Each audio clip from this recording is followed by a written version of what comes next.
新加坡是東南亞重要的食品貿易的平台，也是台南長期深耕的外銷市場。這間遊樂市場黃偉鐵帶領13間的台南優質的業者到場參展，今年已經是第4檔。對過去台南館的小檔位，到現在已經是規區，現場熱烈的氣氛，吸引媒介國際買主和民眾的關注。我們剛開始2023年一直到現在2026年幾年的時間，從一個台灣從一個非常小的攤位，只有大概2-3個的攤位，到現在已經變成一個整區，已經成為全新加坡食品展裡面第2大參展，就是說攤位數最多。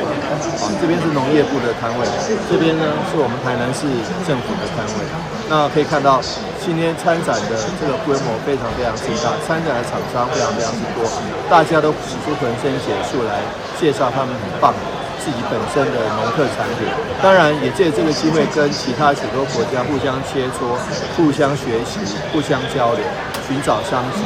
那新加坡食品展在這幾年裡面，除了台灣的參展深度越來越多、越来越深、廣度越來越大之外呢，我們事實上也在這邊尋獲很多商機。那也整體的台灣的這個參展也規模越來越大，也希望能夠借這個機會為我們的